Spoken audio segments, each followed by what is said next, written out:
저 말인가요? 내 이름은 종타쿠 오덕이죠. 우리 종도 여러분, 오늘 하루는 어떠셨나요? 오늘은 인기 애니메이션 귀멸의칼날에서 혈기가 아닌 인물들이 아무도 죽지 않는 전개로 흘러간다면 어떻게 될지에 대한 가상 시나리오 일부입니다. 이 영상에는 원작의 스포일러와 개인적인 견해가 있으니 그 점 유의하시길 바랍니다. 大丈夫ですか? 그럼 시작해볼까요?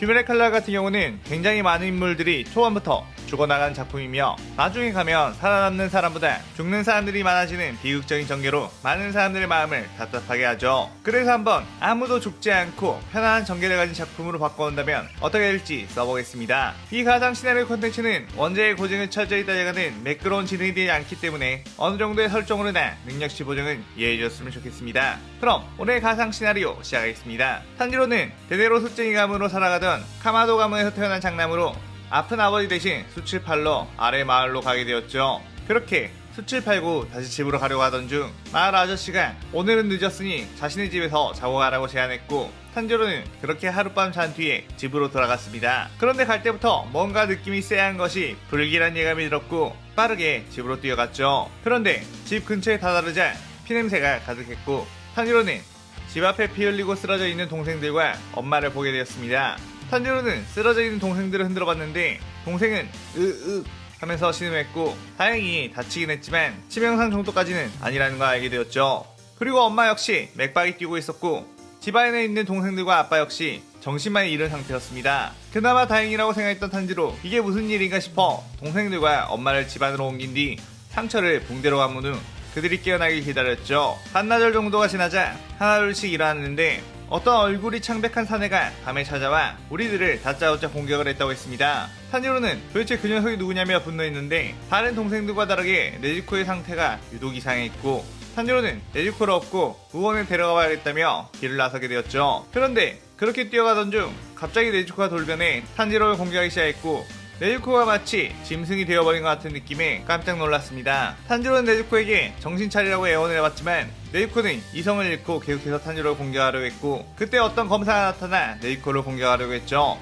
그는 토미오카 기후 그녀는 혈기이며 퇴치해야 할 대상에게 죽일 수밖에 없다고 탄지로에게 통보를 했습니다. 하지만 탄지로는 기후를 막아섰고 그러다가 탄지로는 기후에게 제압당하고 말았죠. 그러자 네즈코는 기후를 막아서며 탄지로를 지키려는 모션을 취했고 기후는 혈기와 인간을 공격하지 않고 도리어 지키려고 한다는 것에 놀라며 네즈코를 죽이지 않았습니다. 기후가 탄지로에게 어쩔 셈이냐고 묻자 탄지로는 네즈코를 꼭 인간으로 되돌리는 방법을 찾겠다고 애원했죠. 그러자 기후는 자신의 예전 일이 떠올랐고 이 남매라면 자신의 꿈을 이뤄줄지도 모른다는 생각에 그들을 자신의 스승 우로코다키 사콘지에게 데려갔습니다. 탄지로는 그와 함께 가던 길에 귀살대에 대한 이야기와 혈기에 대한 이야기를 듣게 되었고 기후에게 당신은 그럼 어쩌다가 귀살대원이 된 것이냐고 물었죠. 기후는 어린 시절 부모님을 병으로 잃고 누나인 치타코와 둘이 살았는데 누나가 결혼 앞둔 어느 날 누나의 애인이 혈기로 변해 누나를 공격했습니다. 어떻게 누나와 둘이서 누나의 애인을 막아 겨우겨우 제압을 하려고 했지만 역부족이었고 그때 지나가던 귀살대 수주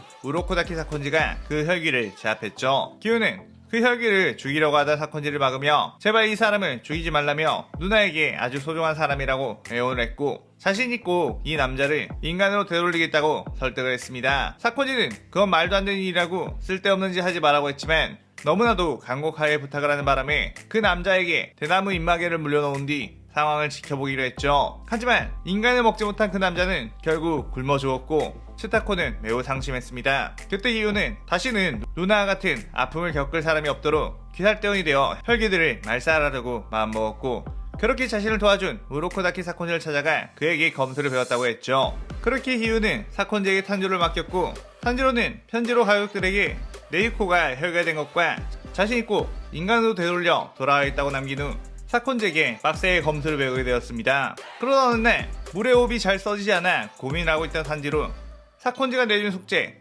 커다란 바위를 베어야 귀살대 선별 시험에 참가하게 해준다고 했지만 도저히 그 큰 바위를 베어낼 수가 없었죠. 그런데 그때 으슥한 안개와 함께 어떤 여우 가면을 쓴 소년과 소녀가 나왔고 그들이 탄지로에게 물의 호흡을 쓰는 방법에 대해서 노하우를 알려주며 대련으로 수련을 시켜줬습니다. 여우 가면을 쓴 이의 이름은 사비토, 소년은 마코모였는데 이들은 굉장히 친절했지만 어쩐지 살짝 위화감이 드는 기분이었죠.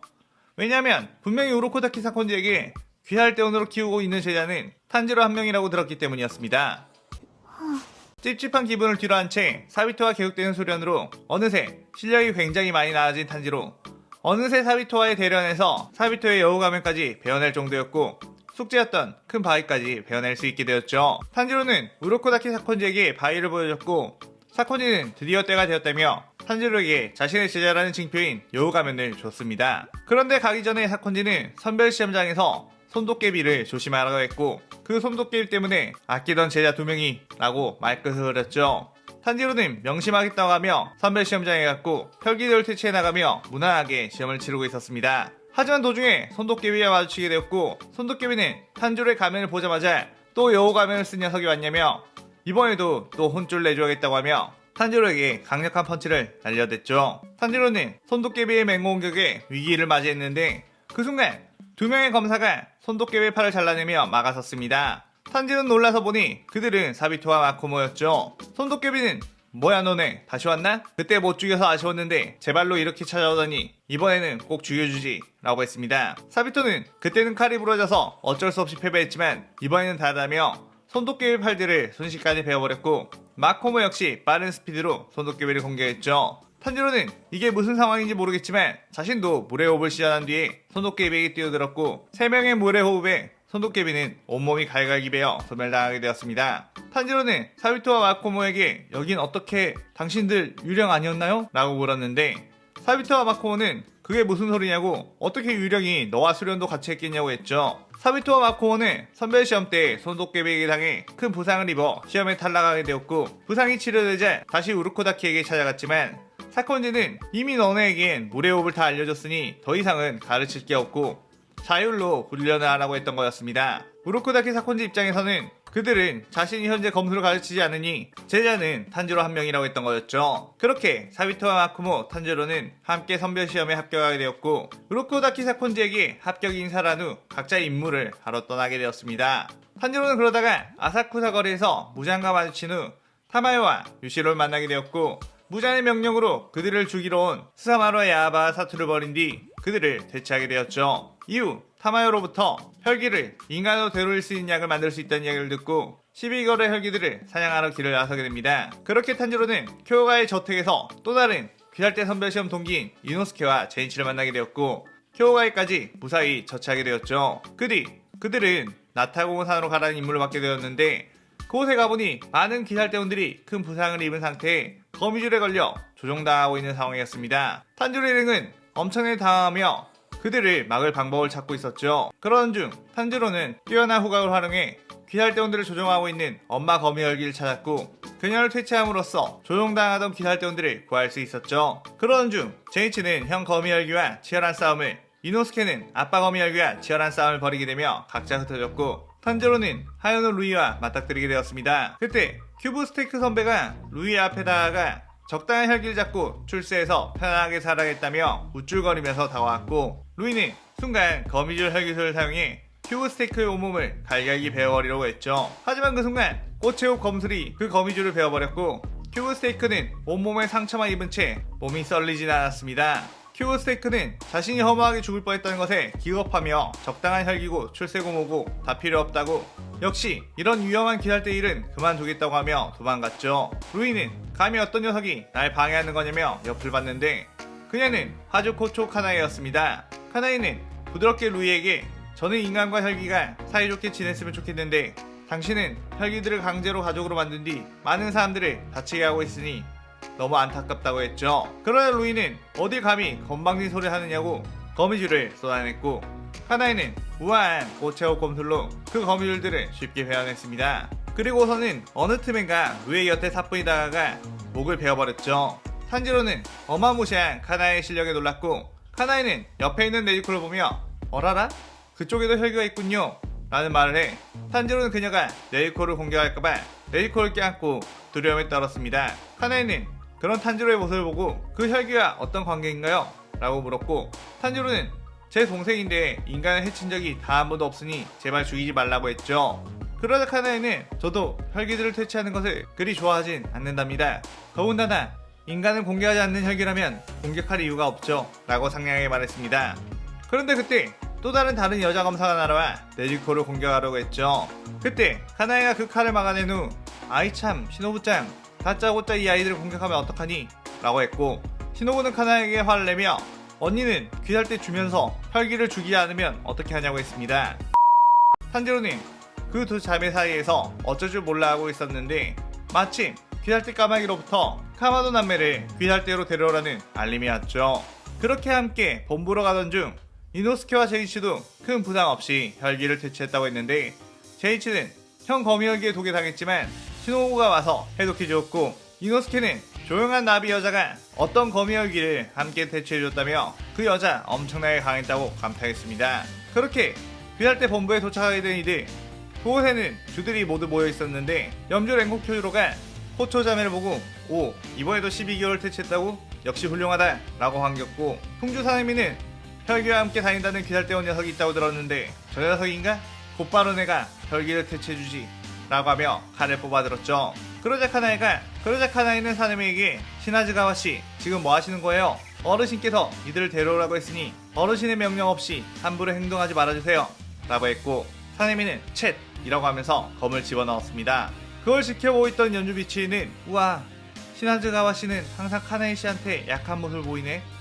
저게 귀할 때 여자 최강이라고 불리우는 카나에씨의 힘 멋있다 라고 생각했고 그걸 지켜보고 있던 충주신호부는 저 녀석 우리 언니를 좋아하는 게 틀림없어. 언니한테 접근하면 내가 가만두지 않겠어 라고 생각했죠. 그렇게 곧이어 우부야시키 당주가 나와 조합 재판을 열었고 네이코는 수주 기우와 파주 카나에 그리고 교육자인 우로코다키 사콘지의 증언으로 인해 인간을 공격하지 않는 특별한 혈기로 판명이 되었고 그들의 동행을 허락한다고 했습니다. 탄지로는 한시름 놓았다며 기뻐했고 카나에는 그런 탄지로를 보고 동생을 지키려면 더욱 강한 힘을 가져야 한다고 탄지로의 랭을 나비젓하게 불러 전집중호흡 상중에 대한 걸 알려주며 이 시나리오 일부가 끝이 나게 되죠. 카나의 친절하고도 강단 있는 소련으로 인해 탄지로의 랭들은 전집중호흡 상중을 잃게 되었고 체력이 많이 붙기 시작했죠. 그렇게 시간이 어느 정도 지난 후 충주 신호부가 탄지로의 랭에게 너네가 가는 임무가 있다며 무한열차로 지원을 가라고 했습니다. 그들이 무한열차에 타보니 그곳에는 이미 염주 쿄주로가 타고 있었고 지원으로 온 기할대원들을 보고 반겨졌죠. 탄지로는 먹방을 하고 있는 쿄주로 보고 굉장히 호쾌한 성격을 가진 사람이구나 라는 생각을 했습니다. 그 뒤 영무원이와 검표를 했고 그들은 엠모의 혈기술에 모두 걸려들게 되었죠. 꿈을 꾸게 되는 탄지로 꿈에서는 엄마와 아빠 그리고 동생들과 평화롭게 살아가고 있었는데 탄지로는 그것에 대해 별 위화감을 느끼지 않았습니다. 왜냐하면 애초부터 가족들 전부가 살아있었기 때문이고 네지코만 혈기가 된 상황이었기 때문이었죠. 꿈에서 네지코를 보자 탄지로는 빨리 네지코를 인간으로 되돌려 예전처럼 가족들과 함께 있고 싶다는 생각을 하며 스스로 깨어났습니다. 잠에서 깨어난 뒤 탄지로는 엠무를 찾아 열차를 누볐고 열차 위에 있는 엠무를 발견 후 한바탕 싸우며 목을 베어내는 데 성공하게 되었습니다. 하지만 엠무는 열차와 이미 융합한 상태로 객실에는 족수들이 자라나며 승객들을 위협했죠. 그때 염주 쿄주로와 이노스케, 제이치가 깨어나 승객들을 지키며 촉수들을 베어내기 시작했고 이노스케의 뛰어난 감각으로 엠무의 목의 위치를 감지 탄지로가 히노카미카와라로 엠무의 목을 베어버리게 되었습니다. 그렇게 아무도 크게 다침이 없이 엠무를 소멸시켰고 이대로 임무가 끝이 나는 줄 알았죠. 하지만 엄청난 기회가 느껴지며 상현사 마카자가 등장했고 그는 강력한 공격으로 탄지로와 제이츠, 이노스케를 순식간에 제압해 전투불능 상황으로 만들어버렸습니다. 이들을 마무리하려고 하는 아카자를 쿄주로가 뛰어와 막아냈고 그 검수를 본 아카자는 쿄주로가 염주임을 알아챘죠. 아카자는 염주는 오랜만이라며 쿄주로에게 덤벼들었고 쿄주로는 아카자와 치열한 공방전을 펼치며 싸우기 시작했죠. 아카자는 쿄주로의 실력에 꽤나 놀랐고 너처럼 아까운 인재를 여기서 그냥 죽이기엔 아쉬우니 혈교되어라는 제안을 했지만 쿄주로에게는 CR도 먹히지 않았고 쿄주로의 투기만 더욱 끌어오르게 했습니다. 하지만 둘이 싸우면 싸울수록 쿄주로의 몸에는 상처가 누적되었고 아카야는 뛰어난 회복력 탓에 별 데미지가 없어 보였죠. 쓰러져서 그 싸움을 구경하고 있던 탄지로는 이대로 가다가 랭고쿠씨가 죽겠다며 엄청나게 걱정했지만 그 순간 누군가가 탄지로의 옆을 지나갔습니다. 아카야는 쿄주로에게 혈기가 될 생각이 없으면 죽으라면서 강력한 일격을 날렸는데 그 순간 화염의 호흡이 아카야의 양팔을 날려버렸죠. 아카야는 뭐지? 분명 쿄주로는 공격을 하지 않았는데 쿄주로와 같은 공격이 날아왔다? 라는 생각을 했는데 공격이 날아온 쪽을 보니 그곳에는 전 염주 랭고쿠 신주로 쿄주로의 아빠가 있었습니다. 쿄주로는 신주를 보고 깜짝 놀라며 아버지가 여긴 어떻게? 라는 말을 했고, 신주로는 당연히 아들이 걱정돼서 왔지. 노파심에 와왔다만 안 왔으면 정말 큰일 날 뻔했구나 라고 했죠. 아카야는 늙은 검사 한 명이 더 왔다고 뭐 달라질 것 같으냐? 라고 하며 신주로에게 덤벼들었는데, 신주로는 엄청난 검술로 아카자를 막아내며 공격했고, 아카야는 엄청나게 놀랐습니다. 쿄조로보다 어쩌면 더 강해 보이는 위력, 그리고 자신의 공격 패턴에 금방 익숙해져서 대응하는 연륜까지 더해져 있었기 때문이었습니다. 쿄조로는 아빠의 압세로 더욱 사기가 충전이 되었고, 화염의 호흡 두 부자의 연계 공격은 아카자를 압도하기 시작했죠. 화염과 화염이 만나면 더욱 강해지는 법. 신주로와 쿄조로는 랭고쿠 가문 최강의 비기 요녹을 동시에 시연했고, 아카야는 그 공격을 맞받아치기 위해 강력한 공격을 날렸지만 두 명의 요녹의 힘에는 밀리고 말았고, 신주로의 요녹의 상반신 전체를 쿄조로의 요녹의 목이 날아가 버리고 말았습니다. 신주로는 이 정도의 혈기는 귀할 때 생활하면서도 한 번도 본 적이 없었다고, 정말 하마터면 아들을 잃고 루카의 마음을 엄청나게 아프게 할 뻔했구나 라고 했고, 쿄조로는 어머니라며 아들이 임무를 수행하다가 전사하면 오히려 명예라고 생각하지 않을까요? 라고 했는데, 루카가 겉으로는 그렇게 말해도 네가 임무에 나갈 때마다 얼마나 기도를 하는지 모른단다 라고 했죠. 랭고쿠 신주로, 그는 대대로 염주를 지닌 랭고쿠 가문에서도 최강의 재능을 가졌다고 평가받는 인물이었는데, 한 가지 약점이 있다면 바로 가족들을 너무 사랑하고 그들을 끔찍하게 아끼는, 한마디로 아내 바보, 아들 바보였습니다. 신주로는 지금도 충분히 현역으로 귀살대주로서 활약을 할 수 있었지만, 쿄조로가 어느 정도 장성하자 자신이 주의 자리에 머무르게 된다면 아들의 앞길을 막는 거나 다름없다며 염주의 자리를 승계해줬고, 자신은 사랑하는 루카와 그동안 임무 때문에 많이 하지 못한 데이트나 하겠다며 은퇴를 했죠. 하지만 그럼에도 불구하고 가끔씩 쿄조로가 큼지막한 임무에 나가게 되면 괜히 불안해져서 이렇게 따라오곤 했었던 거였습니다. 신주로는 상현삼을 퇴치했으니 내 아들 녀석의 위상이 엄청나게 오르겠구나. 어서 루카가 만들어준 고구마 요리나 먹으러 가자 라고 했고, 쿄조로는 오, 고구마 좋습니다 아버지 라고 하며 쓰러져 있는 탄지로의 행들을 부축했죠. 그런데 신주로는 탄지로의 얼굴을 찬찬히 보더니 어떤 생각에 잠시 잠긴 듯 했고, 곧이어 피식 웃더니 가버렸습니다. 그렇게 귀할 때에서는 상현삼 아카자를 랭고쿠 부자가 퇴치했다는 것에 엄청나게 기뻐했고, 신주로는 주들 앞에 가서 거들먹거리며 나는 한 게 하나도 없어, 우리 잘난 아들 녀석이 다 한 거야 라고 말했죠. 그러자 쿄조로보다 먼저 조가된 교메이나 카나에, 사네미, 텐게는 그런 신주를 보고 여전하시네 저 양반은 하면서 당황했습니다. 그렇게 얼마 후 음주우지 텐게는 유학 임무에 데려갈 여자 대원들이 필요하다며 아오이를 데려가려고 했는데, 탄지로, 제이츠, 이노스케가 자신들이 대신 가겠다고 하며 따라 나서게 되었죠. 그들은 여장을 한 뒤 유학에 잠입해 혈기의 정보와 행방불명된 텐겐의 아내들에 대한 정보를 얻었는데, 얼마 가지 않아 혈기의 꼬리를 잡을 수 있게 되었고, 탄지로는 상영육 다키와 마주치게 되었습니다. 아카자를 만난 이후에 꽤나 자극을 받아 열심히 수련을 했던 탄지로, 다키와 어느 정도 비벼보며 싸울 수 있게 되었지만 역시나 체력적인 한계로 인해 다키에게 데미지를 입기 시작했죠. 하지만 그 모습에 폭주를 하게 된 네즈코가 다키를 처발라 버렸고, 다키는 이게 무슨 말도 안 되는 상황이냐며 분노를 했는데, 그때 음주 텐겐이 아내들과 잡혀있던 인간들을 구출해낸 뒤 탄지로에게와 네즈코를 진정시키려고 했습니다.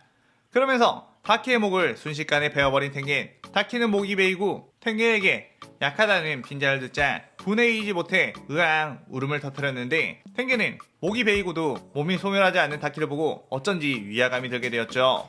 그 순간 다키의 등 쪽에서 또 다른 혈기가 튀어나오는 걸 느꼈고, 그를 공격해봤지만 다키와는 차원이 다른 강함을 가진 규타로가 그 공격을 쉽게 피해냈습니다. 그렇게 시작된 규타로와 텐겐의 싸움, 텐겐은 규타로의 기습으로 인해 상처가 생겼고 그 공격에는 독이 들어있었기에 점점 텐겐은 신체 능력이 약화되는 상황이었죠.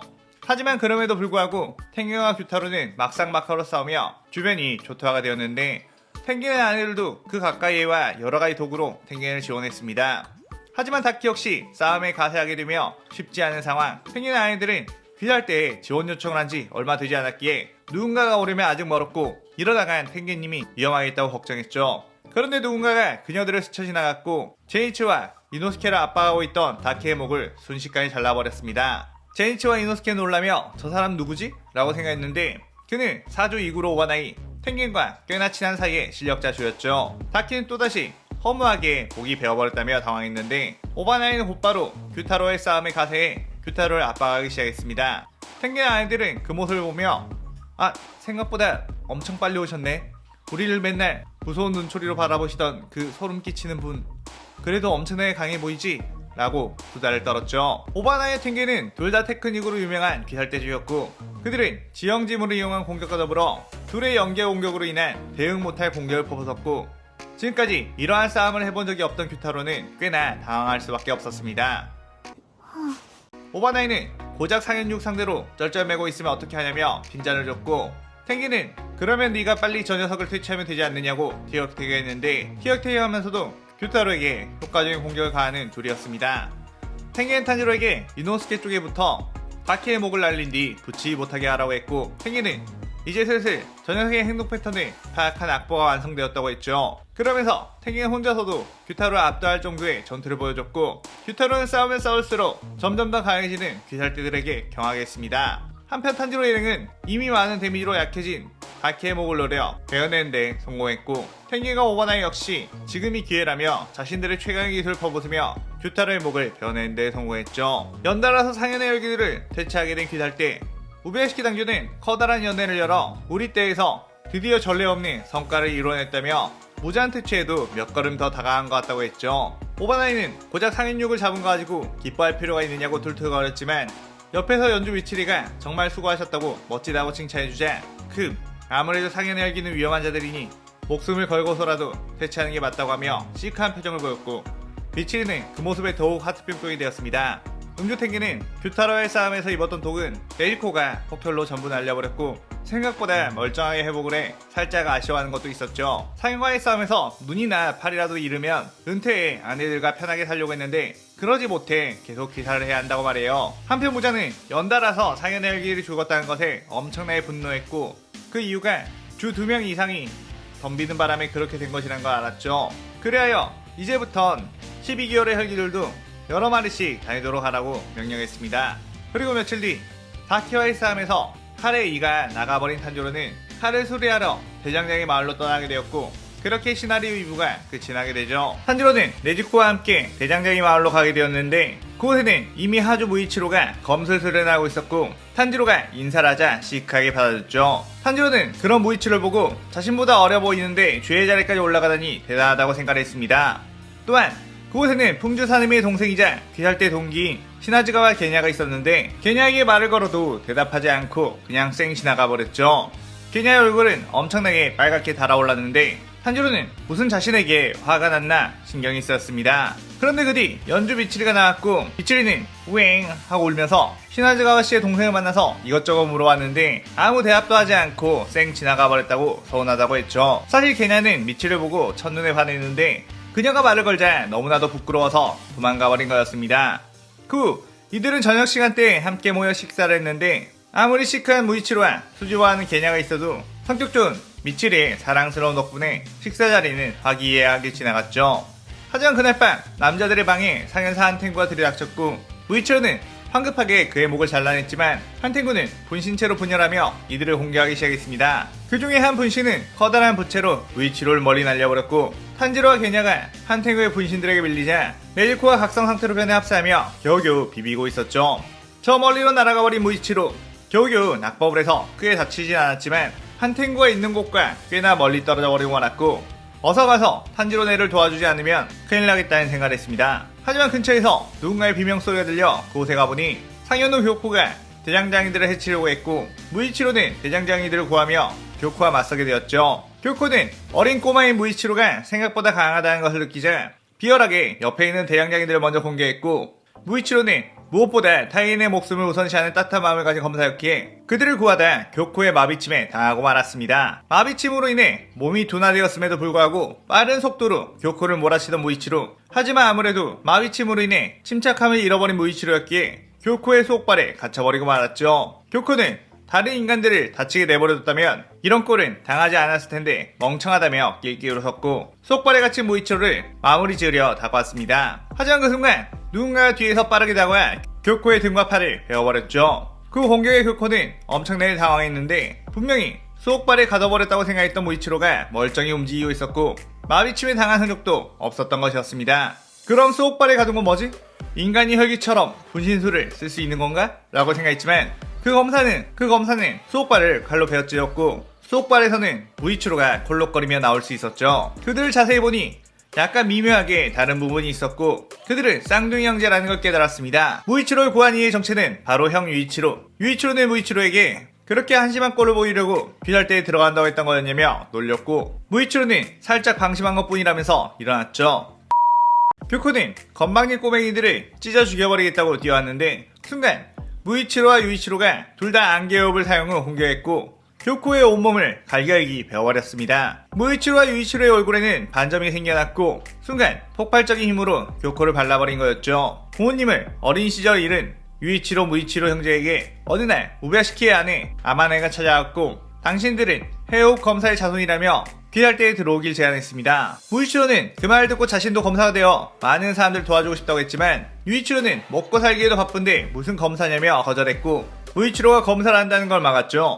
하지만 어느 날 토키토 형제 집에 혈기가 한 마리 들어왔고 이들을 공격했습니다. 그때 두 형제는 이대로 있다간 하나밖에 없는 가족을 잃겠다는 생각에 엄청난 힘을 각성했고 주변에 있는 쇠붙이로 그 혈기를 만신창으로 만들어 제압하는 데 성공했죠. 그렇게 자신들의 능력을 알게 된 형제 무이치로는 꼭 검사가 되고 싶다고 귀살대에 들어가게 되었고 유이치로는 자신은 검사가 되는 것보단 차라리 귀살대 안에서 일할 수 있는 무언가가 좋겠다고 했는데 우에야시키 당주는 그런 유이치로에게 혹시 일륜도를 만드는 법을 배워보는 것은 어떻냐고 하며 대장장이 마을로가 일을 하게 했습니다. 그렇게 무이치로의 검을 유이치로가 만들어주게 되며 귀사를 위한 일을 했던 거였죠. 유이치로 역시 검사의 피를 받은 천재 중 천재, 무이치로에게 전혀 뒤지지 않는 검사 실력을 가졌기에 교코를 베어낼 수 있었던 거였습니다. 한편 한텐과 싸우고 있던 이들, 여자방에서 잠을 자고 있던 미치리는 소동에 깨게 되었고 곧바로 뛰어나와 한탱구의 분신들을 베어내며 막아섰죠. 한탱구의 분신들은 한 명 한 명 강한 힘을 가진 이들을 압도하지 못했고 이럴 바에 조야쿠텐이 되어 이들을 압살하려고 했습니다. 하지만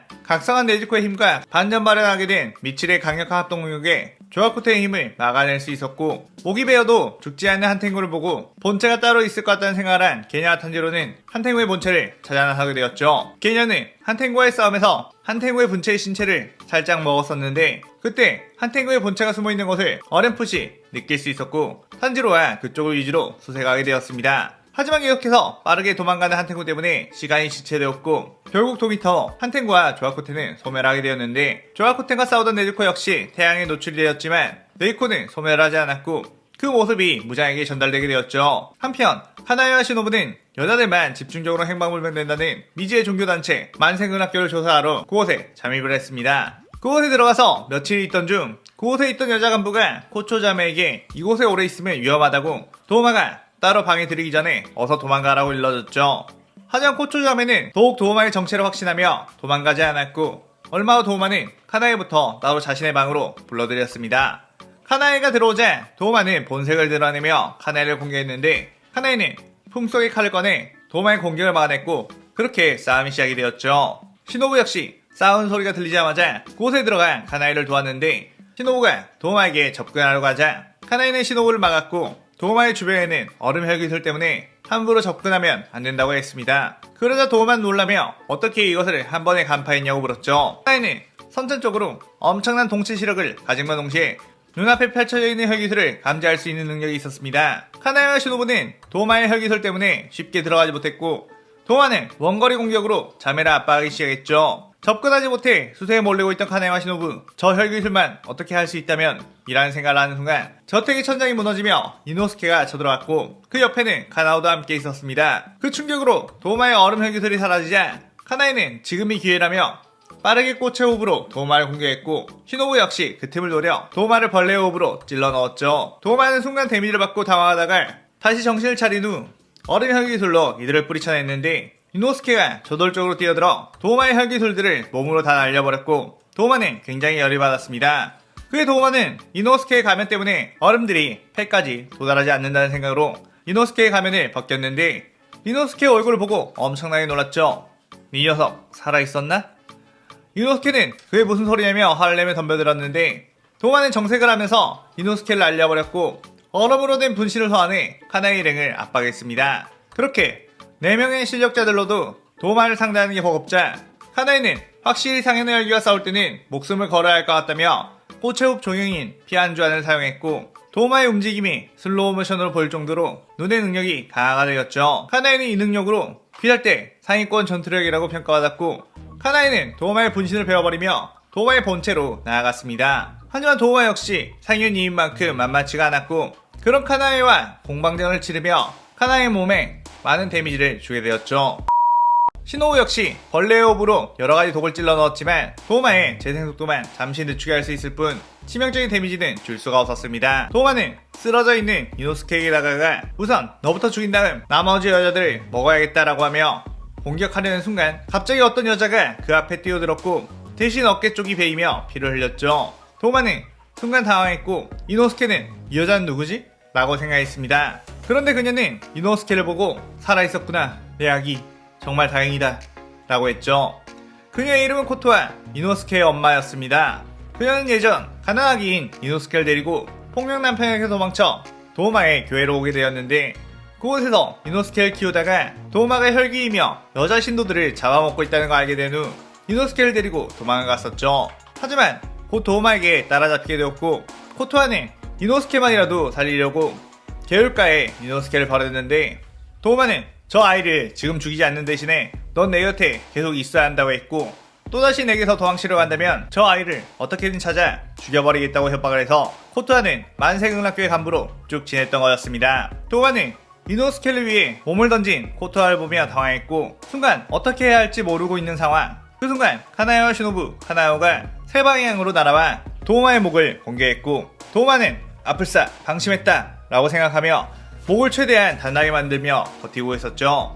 하지만 그때 이노스케가 혼신의 힘을 다해 짐승의 호흡을 썼고 도우마의 약해진 목을 날려버렸습니다. 이노스케는 그 후 자신을 구하다 다친 여자에게 다가가 괜찮냐고 물었는데 이미 상처가 너무 깊어 출혈이 심해 보였죠. 코토와는 죽기 전에 다 큰 내 아이를 보았으니 더 이상 미련 없다고 했습니다.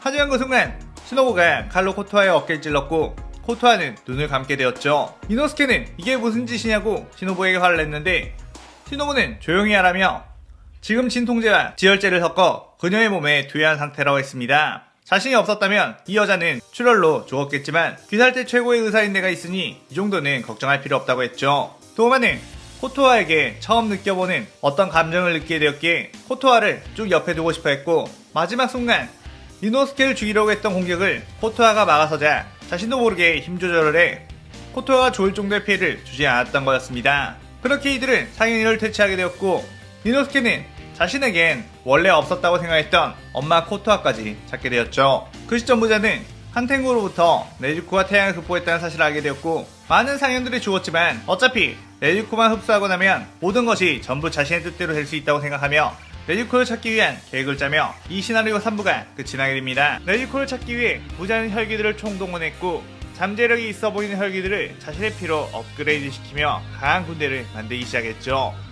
그러한 움직임은 귀살대에서도 알아차리게 되었고 귀살대 측에서도 최종 구면을 위한 준비를 하기 시작했습니다. 모두가 함께 모여 합동강화 훈련을 했고 대장장이 마을에서 무이치로 형제와 미츠리가 반점을 발현했다는 것을 토대로 다른 주들도 반점 발현을 할 수 있도록 훈련을 했죠.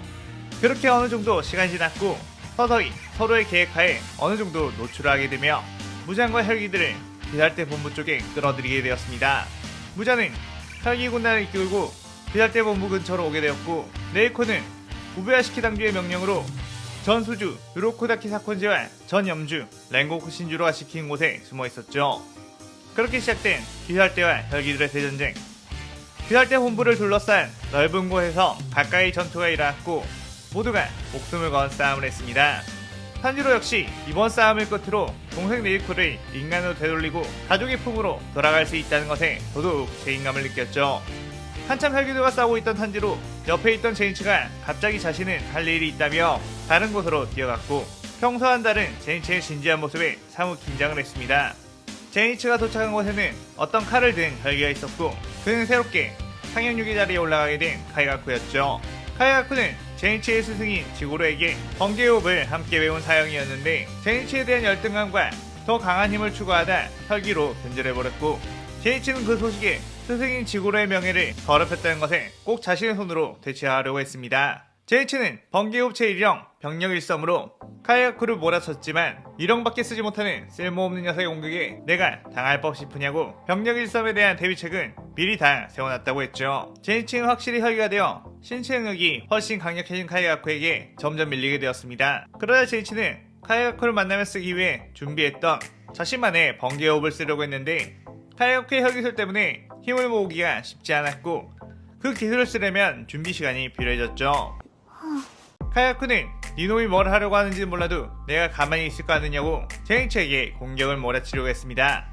하지만 그 순간 또 다른 병력 일섬이 카이가쿠를 공격했고 카이가쿠는 이게 뭐지? 라고 하며 그쪽을 찾아봤죠. 그쪽에는 전 명주이자 제니치 카이가쿠의 스승인 지고로가 있었고 카이가쿠를 보며 무지 열받은 표정을 짓고 있었습니다. 카이가쿠는 놀라며 내가 혈기가 되었다고 해서 자결이나 해버렸을 줄 알았는데 여기 어쩐 일이지?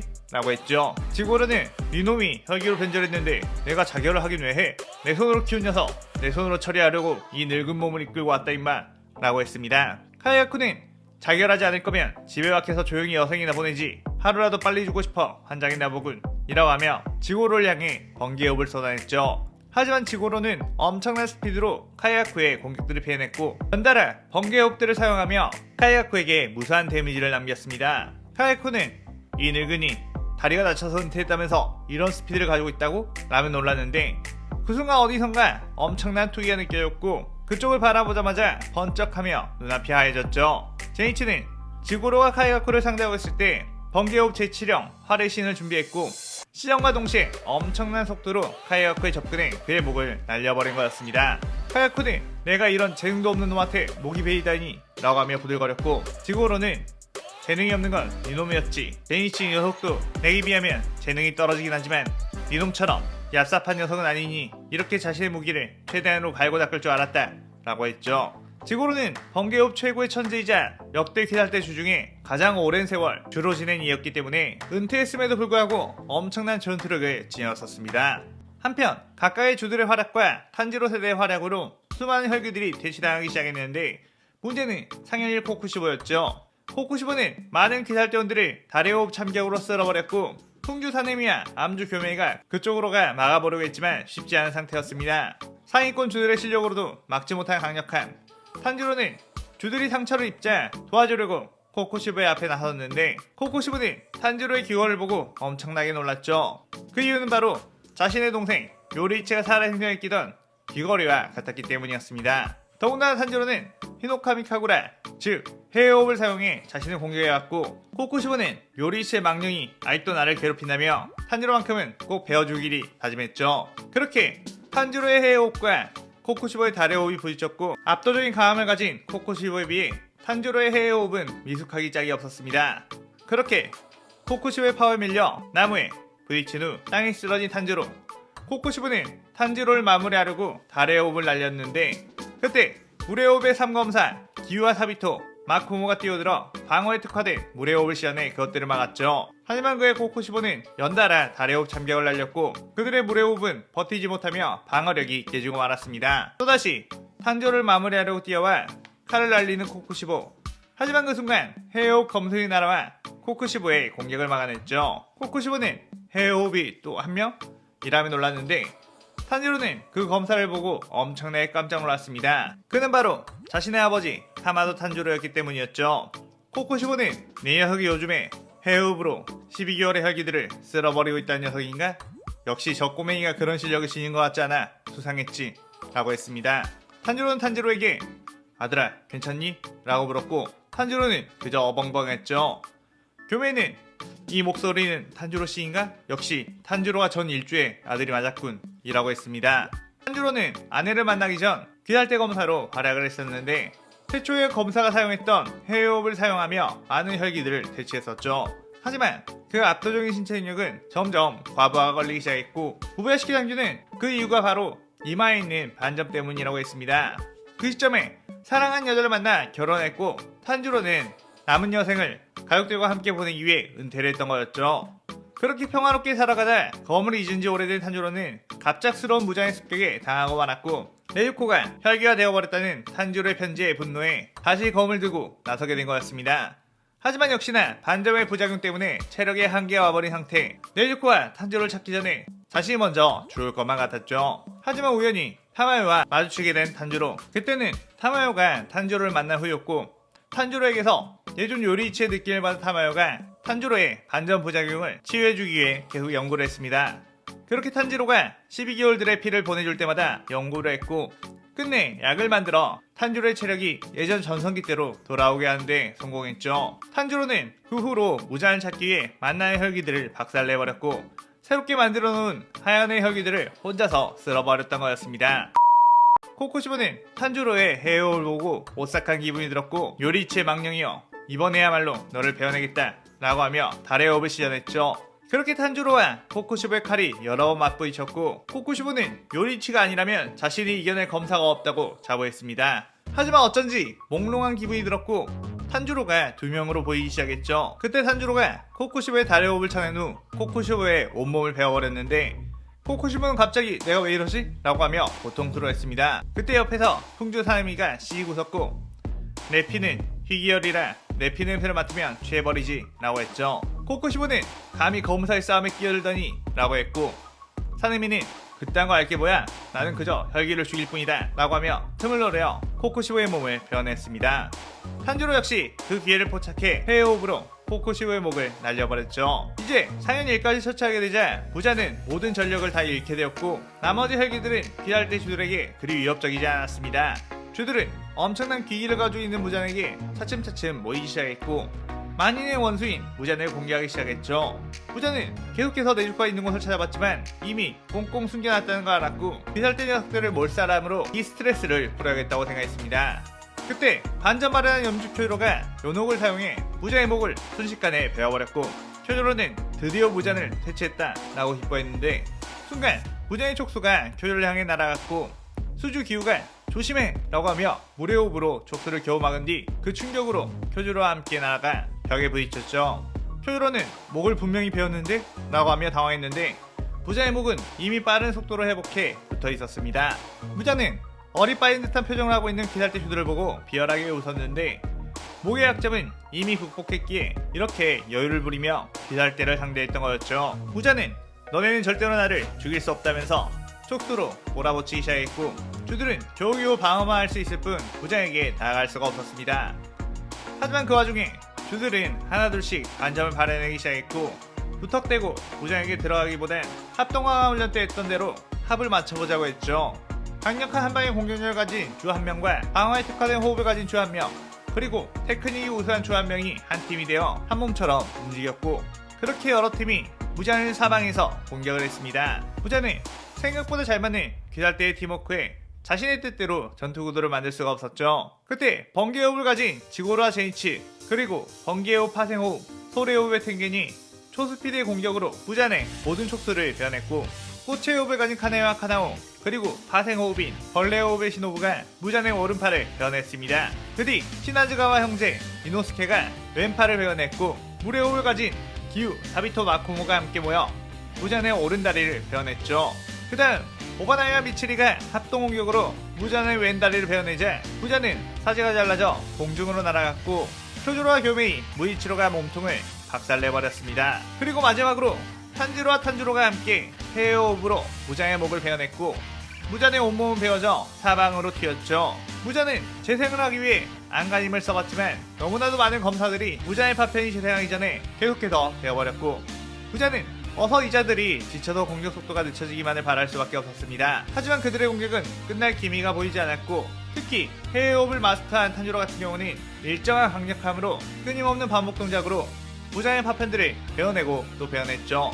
무잔은 그렇게 천년 동안 쌓아놓은 힘이 빠져나가기 시작하며 몸이 붕괴해갔고 비살대들은 숨을 헉헉거리며 끝날 때까지 끝난 게 아니라고 죽을 힘을 다해 남아있는 무잔의 파편들을 베어냈습니다. 그렇게 어느덧 붉은 태양이 떠오르기 시작하며 무잔은 형체도 없이 사라졌고 모두가 껴안고 기뻐 눈물을 흘렸죠.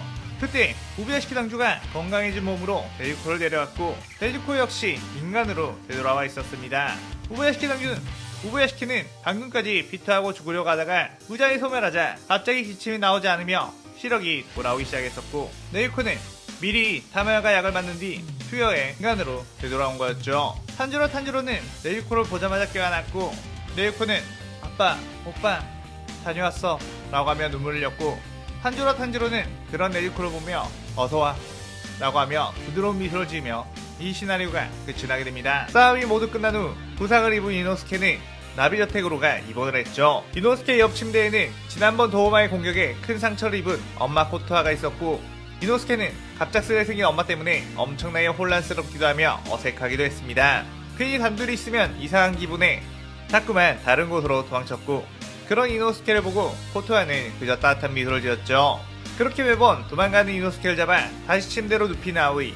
아오이는 코토하의 부상을 정성스레 간호했고, 침대에 가만히 있지 못하는 이노스케와 투닥거리면서 다투기도 했습니다.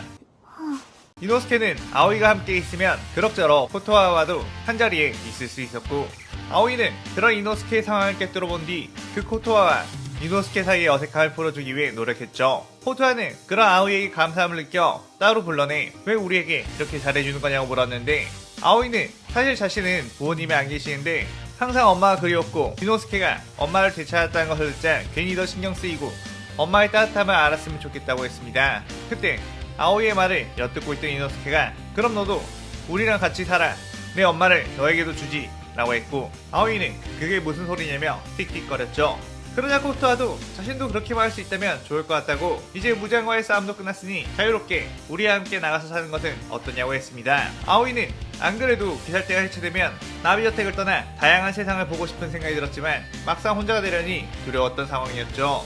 이노스케는 고민할 필요 뭐 있냐면서 나도 너랑 있는 게 어쩐지 편하고 재밌을 것 같으니 우리와 함께 가자고 강력있게 말했습니다. 그러자 아오이는 뭐 어색해하는 둘을 보면 내가 없으면 안 될 것 같으니까 그렇게 하기로 하죠 라고 새침하게 말했고, 코토하는 그 말에 엄청나게 기뻐하며 사실 만세응락교의 전 간부로서 도우마가 챙겨놓은 거액의 돈들을 자신이 관리하고 있었기에 앞으로 돈 걱정 없이 평생 하고 싶은 것만 하고 살 수 있다고 했죠. 그 말에 아오이는 표정이 환하게 밝아지며 만세로 외쳤고, 이노스케는 별 감흥 없이 아오이가 만들어 놓은 간식을 빼먹기만 했습니다.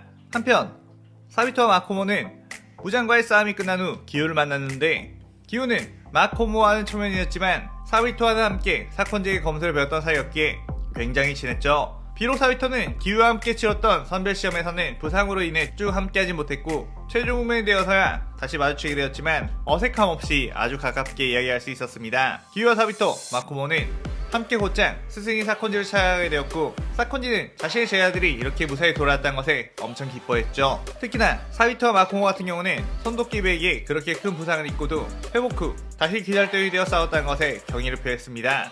사콘지는 이제부터 어떻게 할 셈이냐고 물었고, 사비토는 사실 뭐 가족이 없으니 어디 갈 데도 없고 아버지와 같은 스승님을 모시고 살고 싶다고 했습니다. 마코모 역시 자신도 스승님을 모시면서 살고 싶다고 했는데, 사콘지는 그런 사비토와 마코모를 보고 뭔가 심상치 않은 분위기를 읽었고, 사비토는 조용히 사콘지에게 다가가 모르는 척 해주세요 라고 했죠.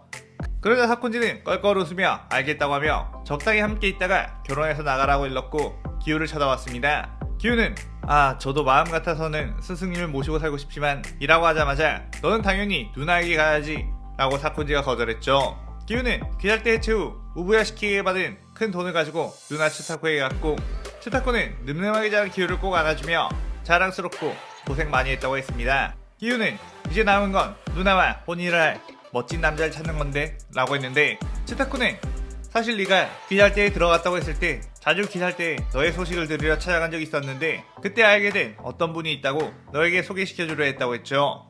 그때 이미 츠타코의 집에 있던 어떤 남자가 나왔는데 기우는 그 남자를 보자 엄청나게 당황했죠. 그는 바로 암주 교메이. 츠타코는 어쩌다가 교메이를 만나 기우의 소식을 자주 듣게 되었는데 교메이의 따뜻한 품성에 반해버렸다고 했습니다. 교메이 역시 착한 츠타코의 마음이 마음에 들었고 둘은 기우 몰래 사귀고 있는 상태였죠. 츠타코는 교메이와 함께 고아원을 차려 부모 일을 안타까운 아이들을 도와주며 살고 싶다고 했고, 기우는 뭐 교메이라면 충분히 누나를 지켜줄 거란 생각에 안도했습니다. 기우는 뭐 누나의 행복을 찾았으니 자신은 굳이 누나와 함께 살 필요가 없다고 생각했고, 자신도 자신의 감정에 솔직해지고 싶어 나비저택으로 발걸음을 옮겼죠. 그렇게 가던 중 나비저택의 문 앞에서 사네미와 게냐를 마주쳤고, 사네미는 기우를 보고 이 녀석이 여기 웬일이냐? 설마 너도 고초를? 이라고 했고, 기우는 설마 너도? 라고 하며 당황했습니다. 시나즈가와 형제는 최종 구매를 끝난 후 앞으로 어떻게 하고 싶냐는 상의를 하던 중 게냐는 사네미에게 자신은 무엇보다 형이 안정적인 가정을 꾸리는 것을 보고 싶다고 했고, 형이 장가를 가야 자신도 여자를 마음 놓고 만나 숙맥에서 벗어날 수 있지 않겠냐고 했죠. 그러자 사내미는 알겠다고 하며 다짐한 후 그녀를 데리고 소개시켜줄 사람이 있다며 나베여택으로 오고 있었던 거였습니다. 사내미는 기우 역시 코초를 마음에 두고 있었다는 것에 괜히 열받았고, 기우의 잘생긴 얼굴 때문에 자신이 선택받지 못하면 어떻게 하나, 동생 앞에서 쪽팔릴 순 없는데? 라고 하며 긴장했죠.